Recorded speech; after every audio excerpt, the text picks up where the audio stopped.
497 words about The Fog in Silent Hill 2. Published on my website, accordionsprout.com, 15th of July, 2024.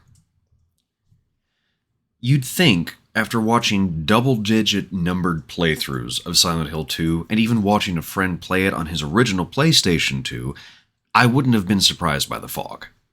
And yet, moving James Sunderland into the first steps of the wooded path that led to the town of Silent Hill, I was left agog at how quickly the world was swallowed up. This wasn't fog. This was congealed cigarette smoke composed of dense pixelated madness. I recently downloaded the PCS X2 emulator on my PC, in no small part because I wanted to finally play Silent Hill 2. It took some finagling, but I managed to get everything working and just play the game. I have a PlayStation 2, but I dropped too much money on building a PC, and I intend on getting my money's worth. Also, better frame rate and resolution. Just saying. It took only a few minutes of me controlling James Sunderland to realize how and why the fog that encompasses the town has left players haunted, disturbed, and terrified by this sleepy hamlet. It's not enough that the fog is dense. There are plenty of horror games, some great, others, well, not, that have included darkness and obfuscation, including fog, to create paranoia and fear in the player. Many of these games employ darkness on its own and allow limited visibility to move through a stage or level and hope that a licker or safe head aren't hiding around the next corner. The fog in Silent Hill 2 doesn't give the player that option.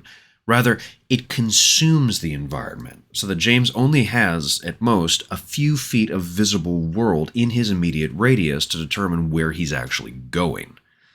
On the one hand, this can make finding the next narrative point frustrating, but as many critics and fans of the series have argued, as I'm about to, that's largely the point.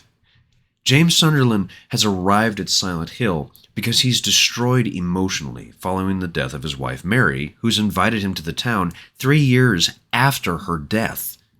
James is a man who's unsure where he is, figuratively and often literally. And as he's processing all this confusion and guilt, the fog begins to torment him. Whether it's the sound of animals growling in the haze or grotesque figures who appear and disappear randomly, the fog chips at James's, and thus the player's, ability to find any semblance of direction. Silent Hill's fog is one of the best examples I've ever seen in a video game of using environmental elements to test player conviction, as well as build aesthetic atmosphere. The fog, simply put, builds a growing horror. It's not just the fog that it's scary. It is. But beneath its superficial element is a question.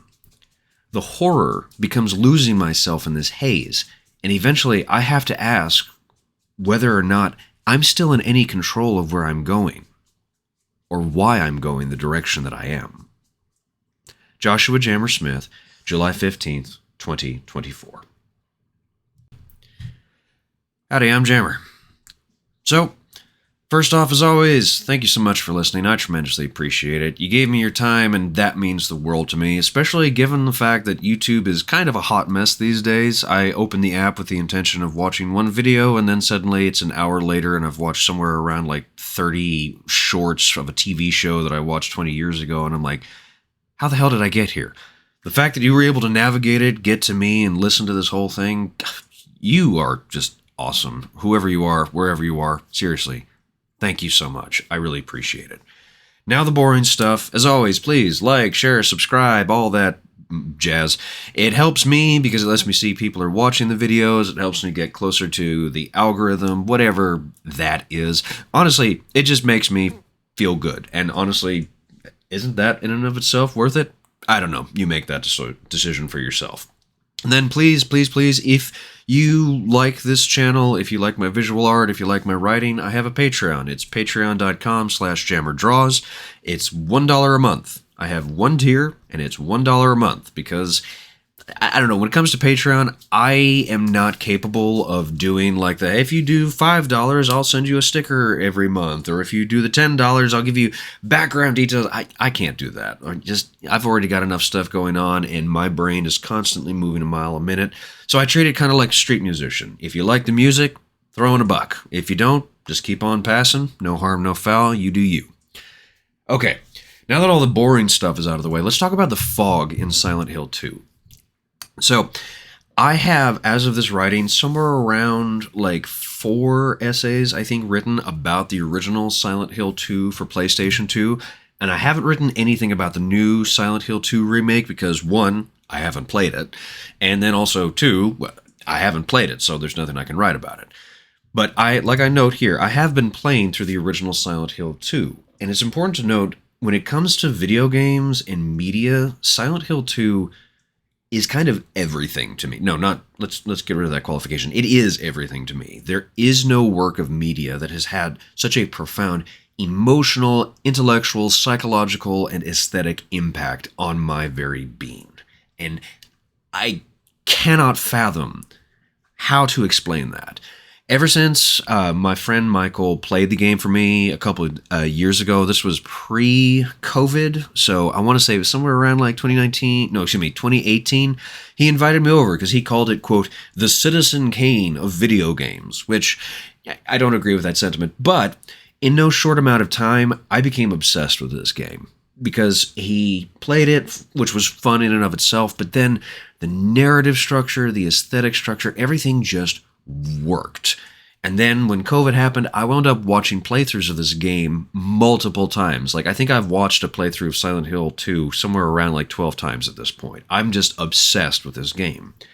Looking at the fog, it's so easy to miss, even though it's constantly ever present.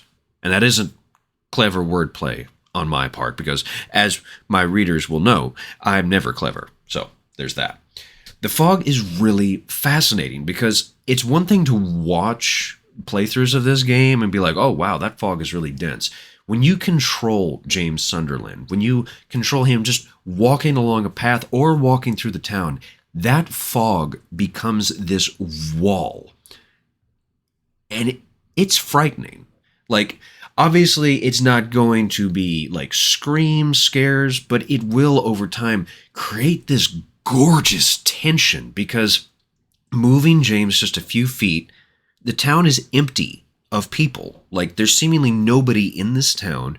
The screen is predominantly just an endless series of grays. You almost become transported into this liminal space where you don't know where you are or where you're going. And the problem there is you have to try to navigate the winding streets of this town. Often you'll find yourself just bumping up against a wall. And then after a few minutes, eventually you will start to encounter lying figures, the first enemy NPCs in the game.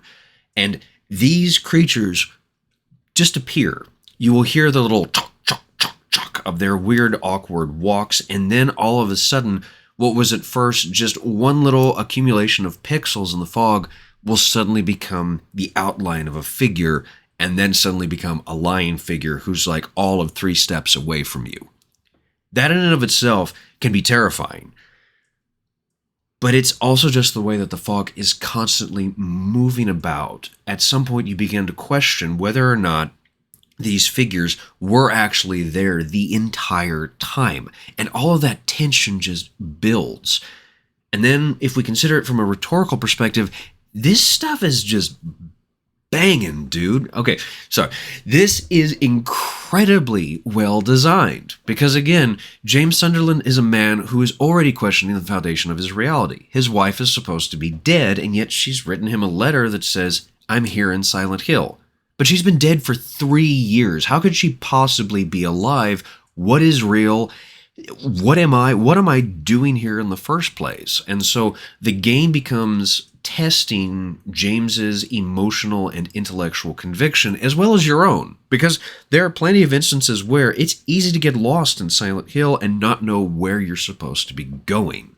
And every game incorporates the fog in some form or capacity. Now, I'll note, I'm not including Silent Hill The Room here because that game is very unique and structurally significant, and it doesn't really employ the fog. So just ignore that bunch. But if we're talking about the first 3 Silent Hill games, they used fog for the purposes of testing player conviction. They also used it because of hardware purposes. Again, the early game consoles weren't able to render absolutely the entire town all at once. So the fog was a way to kind of help cut on costs in that. But it accidentally worked. And there's also tons of YouTubers who have gone into far more depth for that explanation. I guarantee you can find one if you just Googled Silent Hill the Fog, which I wonder if that's how you found this video. Whatever. Point is, my first time actually playing Silent Hill, I was ready for the fog. But I also wasn't ready. And that to me is incredible because this game came out in 2002, I believe, which is almost 2 decades ago. 20 years of software development. And this game still manages to create an incredible impact on me as a player because I anticipated something and then it completely took me by surprise. And that in turn made me think even more about a game that, honestly, I'm thinking about just about every single day of my life because I am so obsessed with its design, its story, its aesthetic.